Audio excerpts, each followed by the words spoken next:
Welcome, dudes and dudettes. This is your host, Robby Rowland, and you're listening to The Robby Row Show. I guess the one message I'd say is even I had a really good year in 17, but I knew it wasn't good enough. Everybody's like, why are you changing stuff? It's because I want to be a big league. I don't want to be a high A also. I don't want to be the minor league pitcher of the year, I'm sure. Right. May I have your attention, please? You're my leader. Now listen to Clear the Mechanism. The Robby Row Show. The Robby Row Show.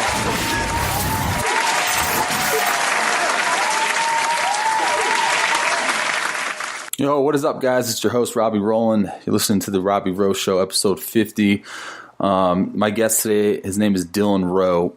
He has an absolutely interesting story to tell you. Dylan is a professional baseball player. I think we talked about him being the same age as me. Yeah, I think so. But anyways, I met Dylan at Push Performance out here in Colorado. And one of the first few times that I met him, I watched one of his throwing sessions at Push, and homeboy was throwing 99 miles an hour. So, I mean, anytime someone does that, you get curious as far as, you know, what his story is, who's he playing for, all those details. And once I heard a little bit about his story, I got very intrigued, right? Like, you know, I think that's the beauty of this game is you get to meet so many people, and all of those people that you meet all have they have a story to tell, right? And I think Dylan's is one of the more fascinating stories that I've heard in my career. So I wanted to bring it to life in this podcast. So him and I, we recorded together in his car at Push about 6 a.m.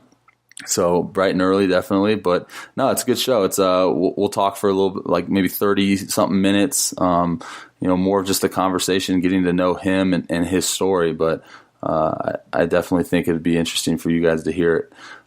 So here is episode 50 of the Robby Row Show, and my guest is Dylan Rheault. I will link all of the things we talk about, his social media channels, into the show notes too, so you guys can go check those out. All right, guys, appreciate you all for listening, and Merry Christmas! I'm recording this introduction on Christmas Day, so. Actually, I don't even know why I said that. By the time you guys listen to this, you know, it definitely won't be Christmas. But I hope you guys had a great Christmas, great holidays with loved ones. So I appreciate you guys. Talk to you later. All right, red light is on. We're live. Dylan, how you doing this morning, man? Doing great. Nice and early for us, for the boys. It's like, what do we look at when we talk? Yeah, I mean, we're just sitting in my car. And we need like a projector or something.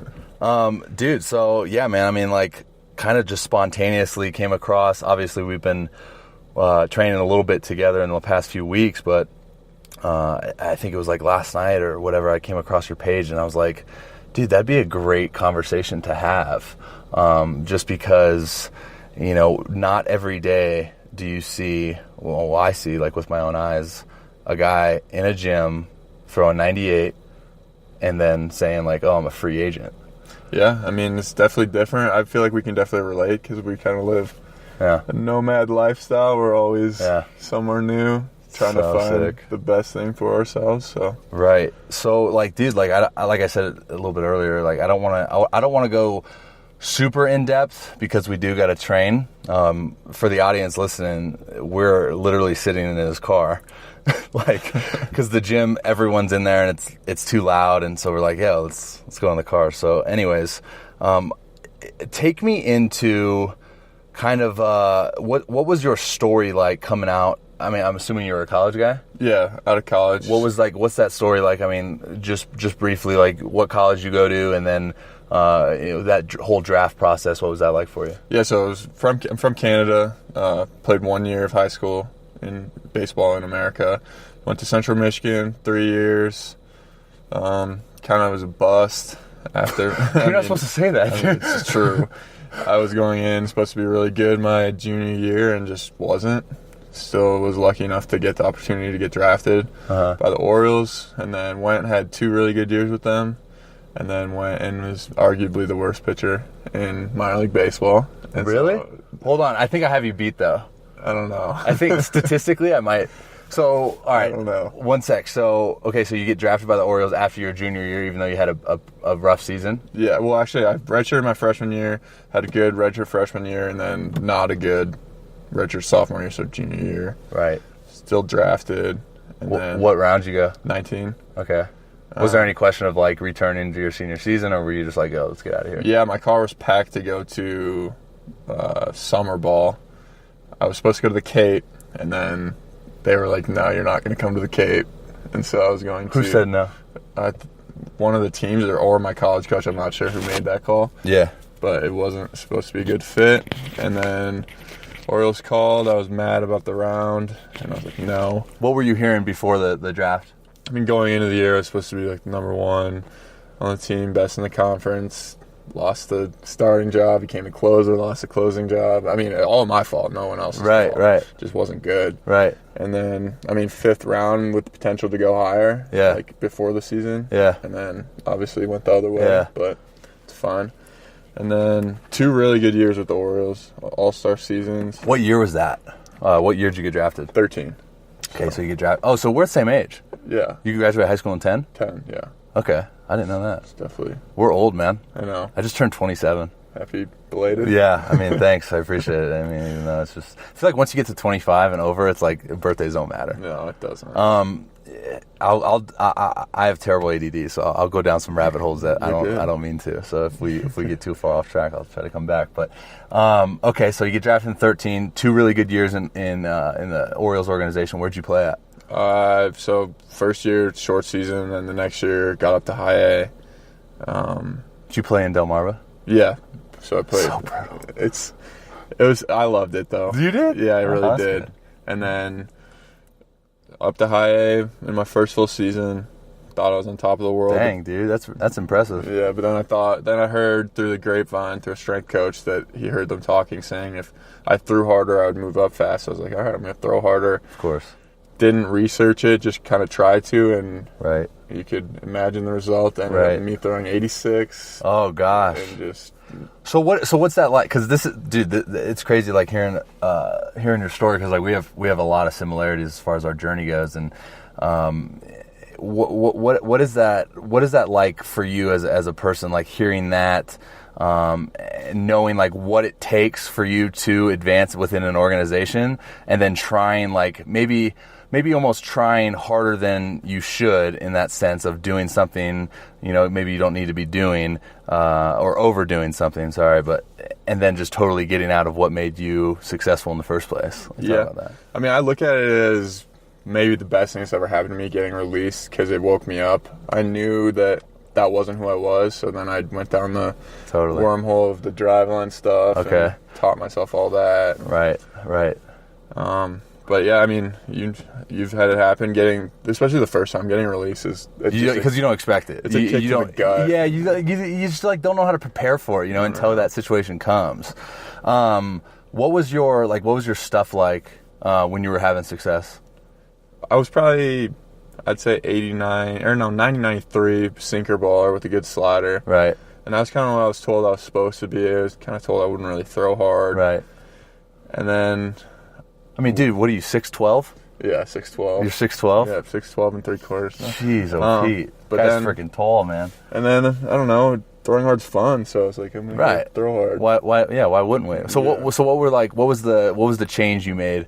I mean, obviously the mindset of like, okay, I need to do this, right? Because we all want to advance in an organization. We all want to please them. We all want to do what they ask of us to do. Yeah. So what does that look like for you trying to throw harder? Well, I started the driveline program. Bought all this stuff. Mm-hmm.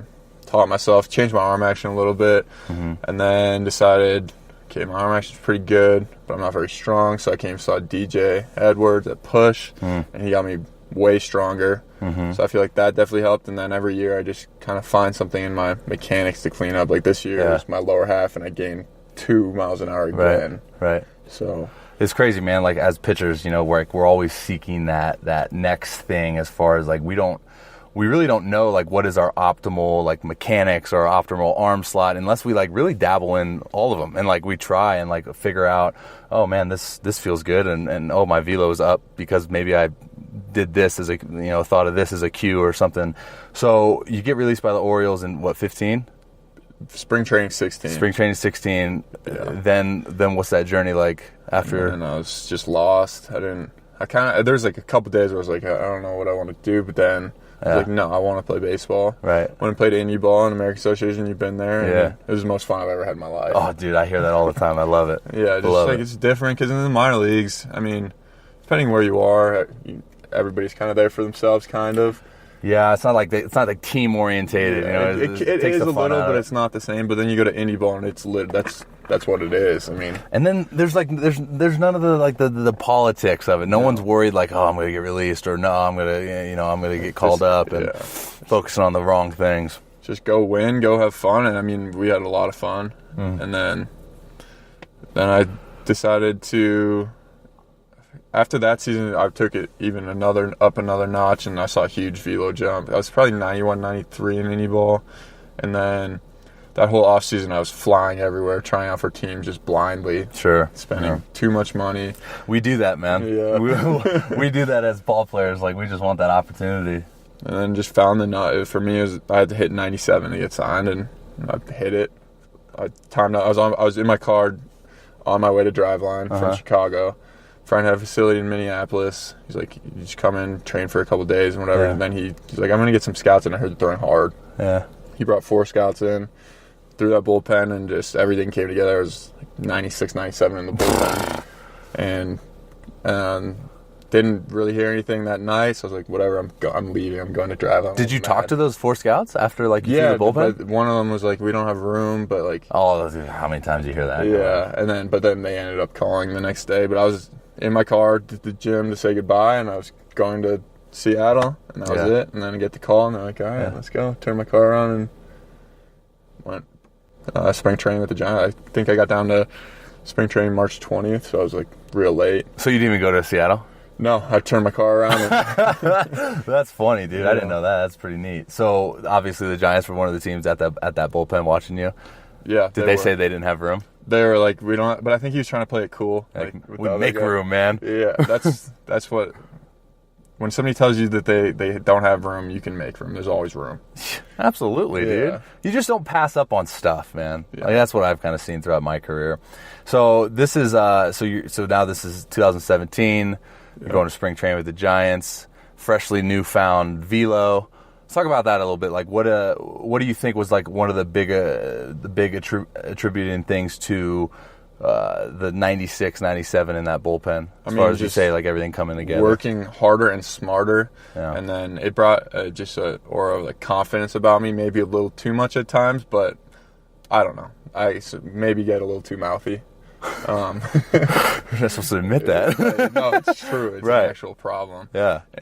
But I'm working. I mean, it's something I'm addressing, obviously, big time. But I just the confidence every time I went out, I knew that I'd put the work in, so there's nothing to worry about. Whereas before, maybe it's like I don't really know what I'm doing. Yeah, I think that's a huge thing. I talk about that a lot on my show too. Is like there's something to putting in all the work, checking off all the boxes, and then having that inner confidence of like, yo, I did everything I needed to do, right? Like, and then now we can carry ourselves in a way of like knowing there's nothing else to do. Like we put it all out there. I mean, that's always like my thing, right? Like why do people work hard? Why do we work hard? Exactly. So you go to spring training with the Giants. Did they give you any indication of where you were going to start, or what role you were gonna be in? Yeah, so I had about I think 10 days of spring training, and just kind of showed up. Everybody's like, "Who's this dude throwing these colorful balls against the wall? Like, it's a joke." Oh, so that was when like Driveline probably wasn't like super popular. Giants hated it at that time. Oh man, I've been in an organization that does that. I was told, maybe cut this, but don't. You're throwing 97, dude. No, like that I should take my weighted balls and shove them. Oh wow. Somewhere. That's coming from the organization? From someone. Okay. And whatever. But no. And then, so they told me I was probably going to go to extended. Yeah. And I got mad or whatever. But so I was like, whatever, I'm just going to go pitch as well as I can. And I ended up getting the closer spot in high out of spring training, which I had never been. So that was fun. Really? And they actually treated it like an actual roll. Like I would throw 4 out of 6 was I think the most I threw. But so that was a new experience and it was nice. Which is rare too, because like lower level minor leagues, like, I mean, I speak from my experience, but like there aren't too many roles, quote unquote roles. Yeah. You know, it's kind of just like, okay, this is our bullpen, this is our starters. Like everyone just goes to throw when they need to throw, because it's about like, you know, having the organization look at you and determine like, are you good or not? It's not so much about, okay, he's our 7th, he's our 8th, he's our 9th. Like, let's go. Yeah, it was fun. So that kind of gave you the atmosphere if you want to win the team. Yeah. And you're in San Jose, dude, which is... It's nice. I love... Yeah. Yeah. Tough league to pitch in, though. Yeah, but that's just another... You can't control that. You just got to pitch through it. And then, actually, that's probably my best year I've ever had was the first one. I won relief pitcher of the year and everything, so I was real happy. Oh, gosh. So that's 2017? Yeah. And then did everything I thought I had to. And then that offseason, I knew I needed to add a slider because it wasn't very good. But you're still sinking it, and your velo's up, or what's your stuff like? I was throwing a 2-seamer. I think it was sinking. Yeah. I mean, I haven't been able to look at the 17 data. Yeah. And then I knew I needed to add a slider, so I went and did that in Arizona the next offseason. Started throwing a gyro to get what? Yeah, to get depth on it. Explain to the listeners like what that means. So just like, I guess a rifle spin, so it's like a perfect coming right back at you. Yeah, because that's actually called like gyroscopic rotation, right? Yeah, it's like right. Yeah, I don't know. It's hard to. I had Dean Jackson on the show. He's a man, bro. His podcast was fire, man. Like he's just, you talk to that guy and you're just like, some of the things he's saying, you're just like, what? You're just like, I'm just not very smart. Yeah, like I have no idea about anything. Yeah. No, but yeah. So that makes sense. So were you on a 1-year deal with them when you initially signed? No. So I got released from the Orioles after 3, and so they just re-signed me to the 6-year minor league. Oh, really? I didn't know you could do that. I didn't know either. Because when I got released, it was like I had to start over. Really? Which kind of benefited me. Yeah, then I got 3 free agent deals. Yeah, I just was naive. I didn't have an agent. Okay. Whatever. And so I went in, and I was like, went to discuss signing. Yeah. And I was like, so can we do like a 1-year deal? And they're like, no, like with guys like you, we do this. I was like, oh yeah. And that point, you're kind of just like, yo, give me a uniform. I didn't have any leverage. I just wanted a chance. So right. So okay, after 17, you played the whole season in high A? Yeah. Whole season as closer? Yeah. Reliever of the year? Pretty much. Jeez, oh Pete, man. It was a good year. Like 21 saves or something. Dope. So. Yeah, tough league to pitch in, as I said earlier. But so you go into that offseason, okay, you say, I need a slider. You know, everyone wants something, wipeout pitch. Were you a strikeout guy or? No, I wasn't the year before, and that was I could see the knock on me. It was like, striking enough people out. So you're throwing hard, but you're not striking guys out. Correct. Okay. Yeah. Weak contact, I'm assuming? Yeah, I mean, lower spin rate fastball. So were the Giants big into the whole the data analytics at that time? At that time, no. And then that offseason, they completely overhauled everything and became super. I feel like everyone had that transition period. Yeah, and then they brought in a bunch of new guys. I mean, they're obviously great. Every single new pitching coordinator or minor league coordinator is now a big league, either pitching coach or manager. So that plays a little bit. Sheesh, dude. So. Yeah. Okay, so off season of 17, you think, okay, I need a slider. Go and then you go into spring training of 18. What's that journey like? Now you're a guy, right? Like people know your name. Like, dude, this guy's a freaking dude. Yeah. I mean, I'm sure for the listeners, spring training starts out. Obviously a lot of guys in big league camp, so the rosters in the beginning of spring training are a little bit skewed to have more people probably towards the higher levels, and once the guys trickle down, it kind of evens out. But so once you get to spring training, like what roster are you on, and what's your mindset? Yeah, I mean, I've started out on the AAA roster. I didn't think it mattered that much. Yeah. Backing up some big league games, which was cool for me, just coming from. How many did you get? I think 3. Oh wow! I didn't get into any, but I warmed up for one. I don't think I was nervous. You were throwing 107. But no, I was messing around with my arm action a little bit there. Why? I needed to be a little bit short from 17, and I took it too far, which helped me in the long run. But at that time, it was kind of. My command suffered a little bit. I gotcha. But now it's right where I want it. So going too far helped me to get comfortable to where. Yeah. No, it wasn't on purpose. Which is interesting though, right? Because, I mean, we're talking about you coming off of a year where, I mean, everyone would probably identify that as a successful year. Right. And you're going like, okay, I need to do this and that and that and add this. Well, at the same time, I didn't think I was a big leaguer at that. Like, I didn't think what I had was good enough to make the big leagues, and that's the goal. What was the organization telling you? Not much. I mean, you know how it is. Yeah. But no, they're happy with my year. Like, put myself on the map. I was literally, people forgot I played baseball, basically. Yeah, it happens, man. They forget, dude. It's that. Yeah. They forget about you quick, man. Which is tough for the psyche. Yeah. So I came back into spring training. Didn't have the best spring. Started out really hot and then kind of tapered off. But then I ended up getting sent back to high A. What's that gotta feel like, dude? You just dominated. Yeah, I wasn't happy, but Yeah.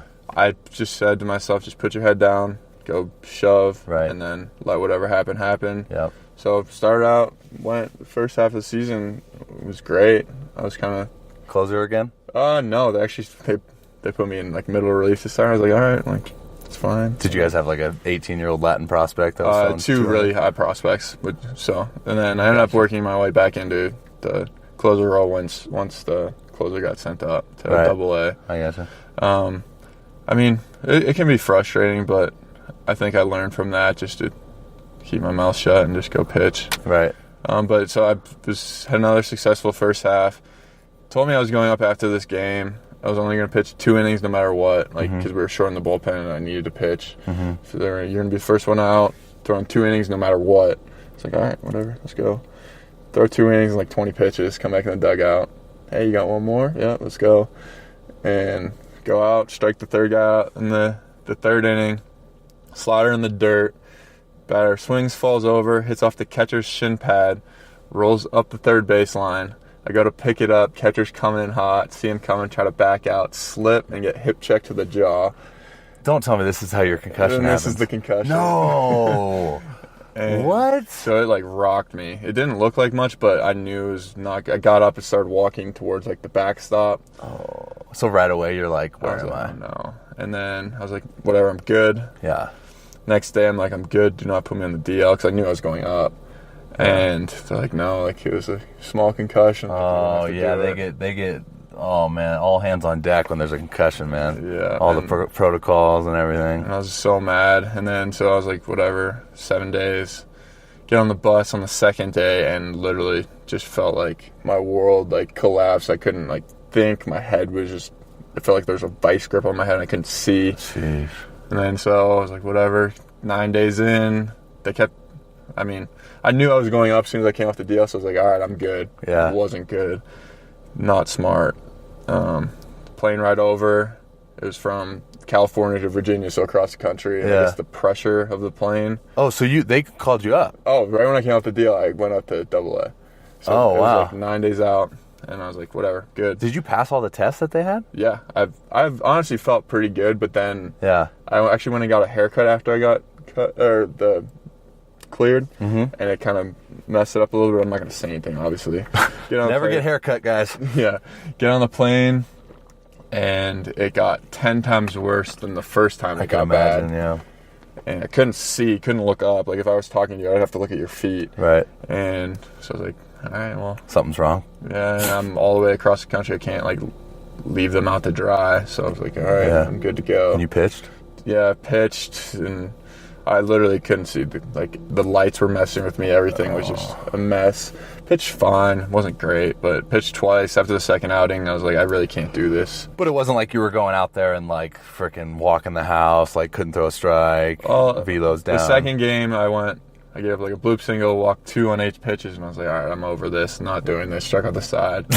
And then if it was only that self-talk, man, let's just not do that. And then I was like, I really can't do this. Like, I'm not myself. I don't feel right. Nothing. Like, I can't think right. Yeah. And then, so they're like, okay. That's crazy, dude. Just thinking about like the brain chemistry during And like, nobody knows. You can't. It's not like an injury you can see. right. So like, people maybe thought I was faking.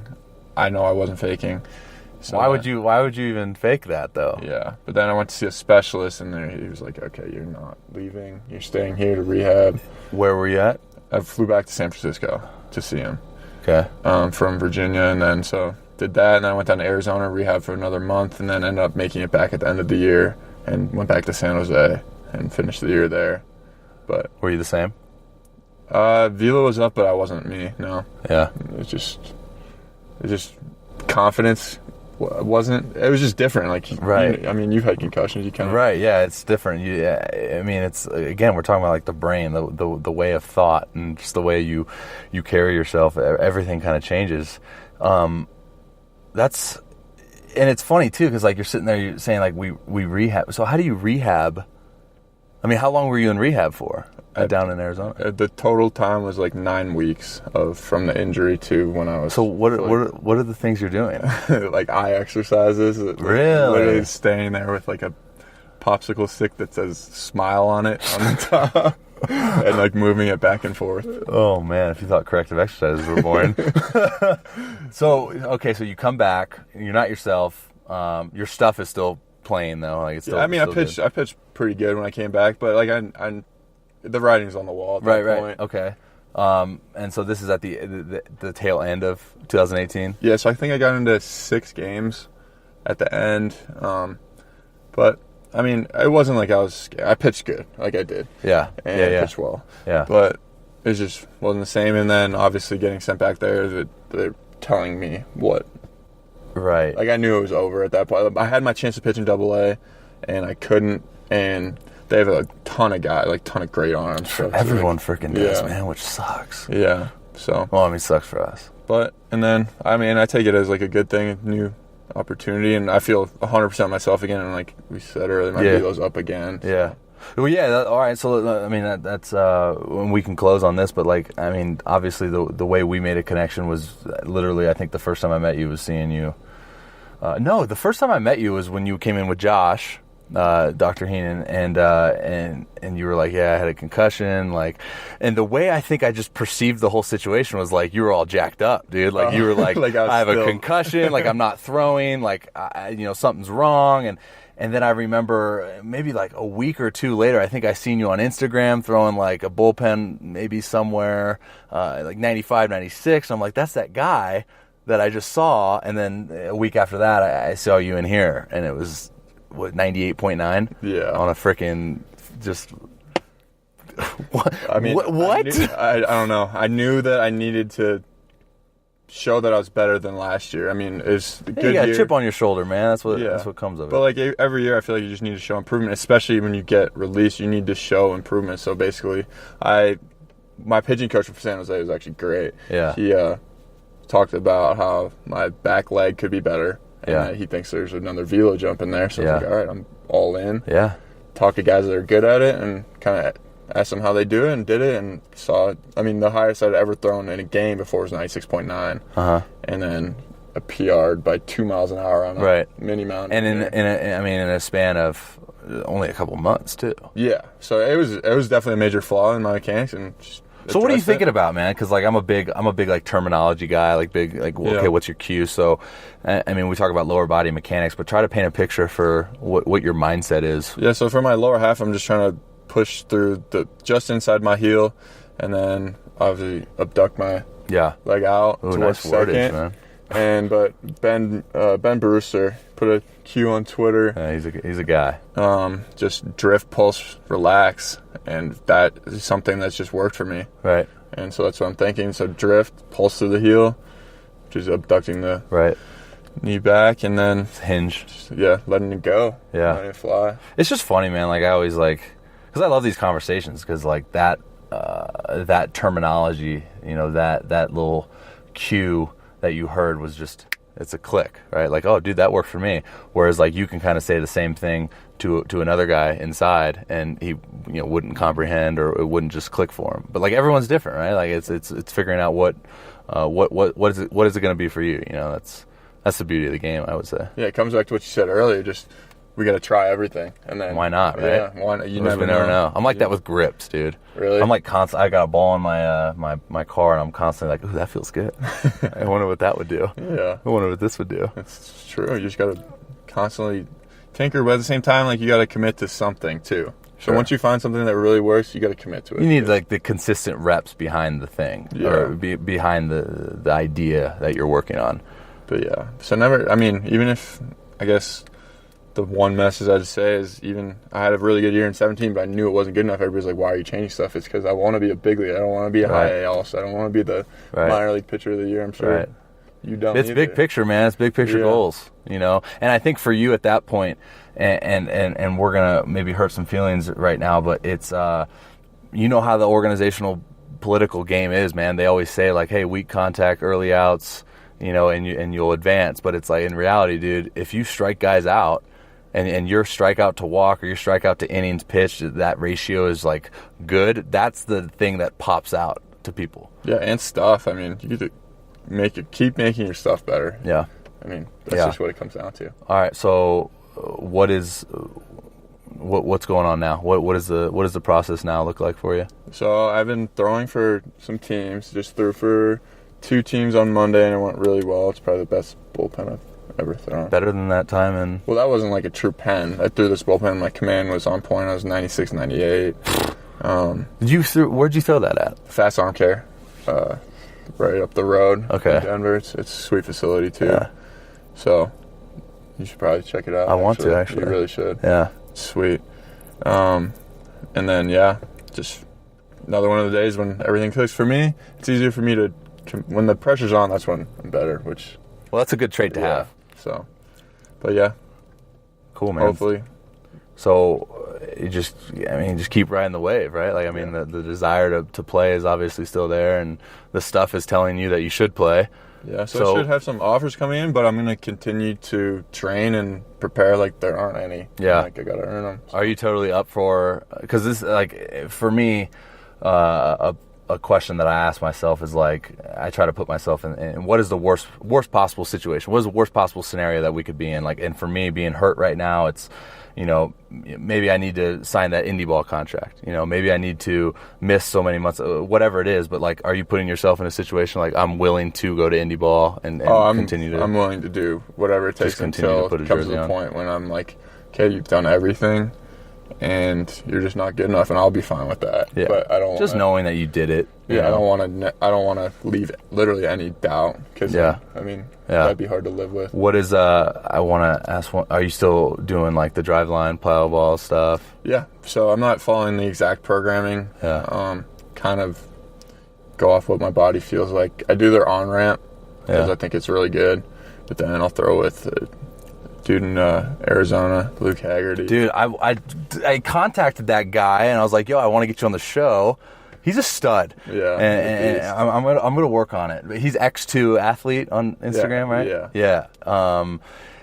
That guy was, I mean, dude, what the heck's going on with him? He posts videos all the time. He's like 97, 98, like just left side. Here's my banging slider. Like, don't be surprised if you see him in the big leagues this year. Is what I'll. Because he's still trying to get up, right? Like he's still trying to get signed. I think he's committed to it. Yeah. So he hasn't been in the past. He's kind of just been throwing because it's fun. Yeah, it's fun. He's got a radar gun. Kind of cool. But now I think he realizes that. I mean, his big league stuff that no one can you can't question. Yeah. It doesn't matter how old you are. Yeah. It only matters how hard you throw. Yeah. Oh, dude, absolutely. Especially on the left side. Yeah. Well, dude, like one thing I highly admire from you, man, and Josh and I talked about this as well, is like, do whatever it takes, man. Like, put yourself in certain situations to be successful. And for you, like, getting in a car and driving, I mean, you're from Chicago, you drove here, right? Yeah. And like, you know, even the thought of driving up to Seattle, like, okay, hey, these are the things that I know potentially could make me better. So, like, I'm going to do it. You know, it's no second guessing. It's no question. It's like, I love this game. I'm going to do whatever it takes. Yeah, so what I tell myself is invest in yourself. I mean, it's the biggest return on investment you can get, especially in baseball. I could put money in stocks, or I could put money on myself and see what happens. Big picture. Pretty much all in right now. Why? Yeah, I mean, why not, man? And it's like, whereas you have like the new age millennials, like they just put their money in Fortnite. It's true. Are you a Fortnite guy? I like Fortnite, but I don't put money in it. No. All right, dude. Dylan. So Dylan Rheault. Dylan Rheault, Robby Row. Dude, that's so funny. Right, like, though. I can't wait for you all to listen to this and look at my show notes and be like, that's not Row. It was R-H... E-A-U-L-T. R-H-E-A-U-L-T? Exactly how it sounds. When you say Row, there's no L, though. It's silent. So is every other word or letter in that word. Yep. All right, man. Well, I appreciate your time. I appreciate you sitting in this car awkwardly staring, like looking kind of to the left at me. But I appreciate your time, dude, and best of luck moving forward, man. All right, yeah, man. Thanks for having me. It's been fun. Yeah, dude. Love seeing you work, and absolutely, man. Stay in touch. Always. Appreciate you. All right, guys, that's another episode of The Robby Row Show. Do me a favor, if you liked the episode, or even if you didn't like it, go ahead and leave me a review on whatever platform you're listening to. Not only does it help me out with popularity on my show, but it also helps me out as a host of this podcast. Sometimes I don't know if I'm getting better or if I'm getting worse, and I need y'all's opinions. So go ahead and leave a review and let me know what you thought. So again, thank you so much. Appreciate you guys tuning in. Until next time, Robby Rowland, The Robby Row Show. Your boy's out. Later.